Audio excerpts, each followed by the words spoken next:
Hello everyone, আসসালামু আলাইকুম। Welcome back to my channel. আজ আমি নিয়ে এলাম নতুন একটি রেসিপি। আমার আজকের রেসিপি হলো ওল কচুর নিরামিষ। আমরা কম বেশি সবাই ছোটোবেলায় বাংলা বইয়ে পড়েছি ওল খেলে গলা ধরে। আজ সেই ওলের রেসিপি নিয়ে চলে এলাম আপনাদের সামনে। ওল কচুটির খোসা ছাড়িয়ে ছোট ছোট টুকরো করে কেটে নিতে হবে। চুলায় একটি কড়াইয়ে পর্যাপ্ত পরিমাণে পানি বসিয়ে লবণ দিয়ে দিতে হবে। পানি গরম হয়ে এলে ওল কচুগুলো এর মধ্যে দিয়ে ঢাকনা দিয়ে ঢেকে দিতে হবে। প্রায় 10-15 মিনিট সময় নিয়ে ঢাকনা দিয়ে হাই হিটে ওল কচুগুলো সিদ্ধ করে নিতে হবে।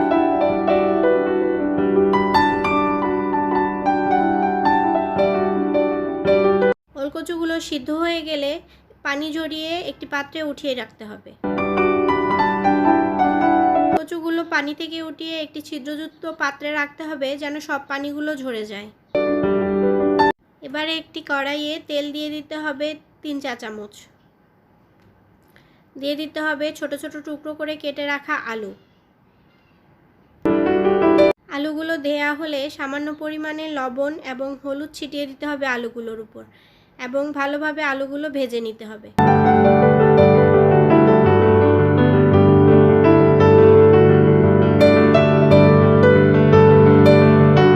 আলুগুলো ভাজা হয়ে গেলে এর মধ্যে পানি ঝরিয়ে রাখা ওলকচুগুলো দিয়ে দিতে হবে এবং ওলকচু সহ আলুগুলো ভালোভাবে ভেজে নিতে হবে।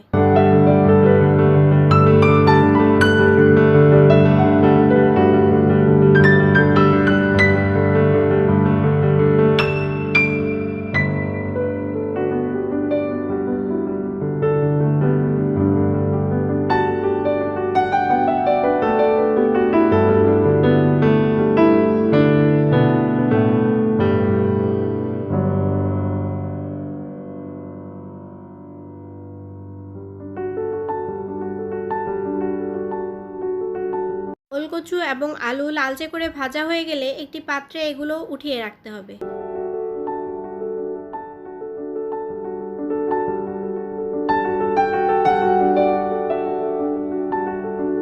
এবারে মূল রান্নার জন্য মশলা তৈরি করে নিতে হবে। একটি মিক্সিং বোলে 1 চা চামচ আদা বাটা, 1 চা চামচ হলুদ গুঁড়া, 1 চা চামচ মরিচ গুঁড়া, 1 চা চামচ জিরা গুঁড়া এবং 1 চা চামচ ধনে গুঁড়া এবং সামান্য পরিমাণে পানি দিয়ে ভালোভাবে মিক্সড করে নিতে হবে।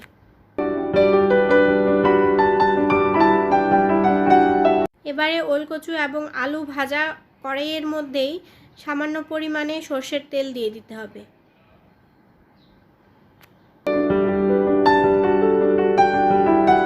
তেল গরম হলে ফোড়ন দেওয়ার জন্য দিয়ে দিতে হবে আধা চা চামচ আস্ত জিরা,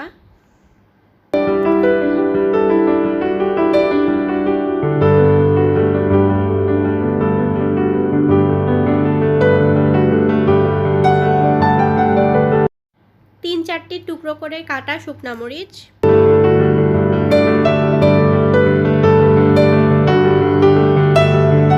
শুকনা মরিচ এবং জিরা ভালোমতো ভাজা হয়ে গেলে তৈরি করে রাখা মশলার মিশ্রণটি ঢেলে দিতে হবে।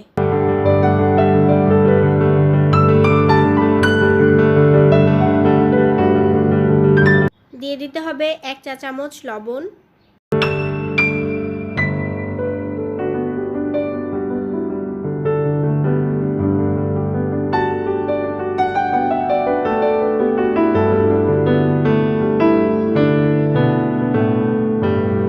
মশলাটি ভালোভাবে ভেজে নিতে হবে।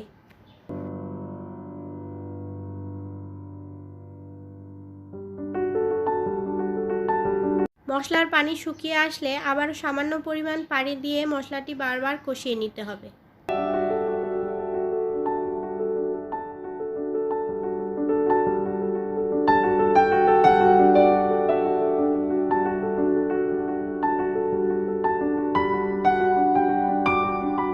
মশলা কষানো হয়ে গেলে মশলা থেকে তেল ছাড়তে শুরু করলে সেই সময় আগে থেকে ভেজে রাখা ওলকচু এবং আলুগুলো দিয়ে দিতে হবে।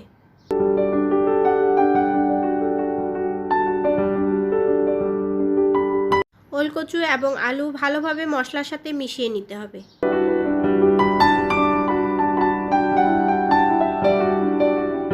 বেশ কিছুক্ষণ সময় নিয়ে ওলকচুগুলো মশলার সাথে কষিয়ে নিতে হবে।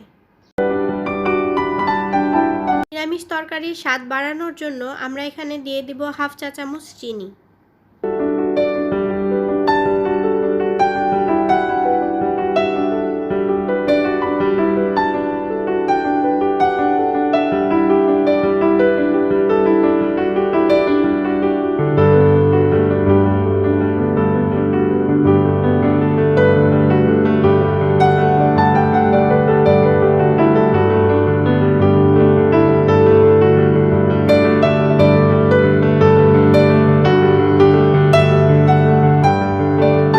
মিনিট সময় ধরে শুকনো করে কষিয়ে নেওয়ার পরে দিয়ে দিতে হবে সামান্য পরিমাণে পানি। তরকারিতে যে যেমন পরিমাণে ঝোল পছন্দ করেন সে পরিমাণে পানি দিয়ে দিতে হবে। আমি নিরামিষ তরকারিটি মাখা মাখা রাখবো, সেজন্য সামান্য পরিমাণে পানি দিয়ে ঢাকনা দিয়ে ঢেকে দিলাম।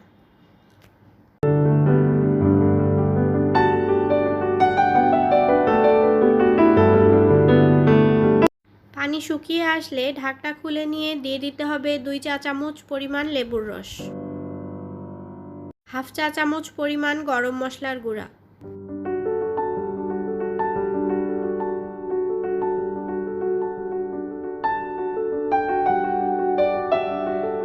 গরম মশলা গুঁড়া দেওয়ার পর অল্প কিছুক্ষণ সময় চুলার উপর রেখে পছন্দমতো পাত্রে পরিবেশন করে নিতে হবে।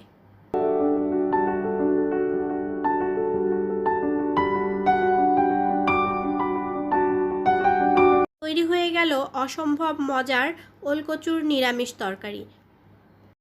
এভাবে রান্না করলে ওলকচুটি একেবারেই গলায় ধরবে না এবং খেতে ভীষণ মজা লাগবে। আশা করছি আমার রেসিপিটি আপনাদের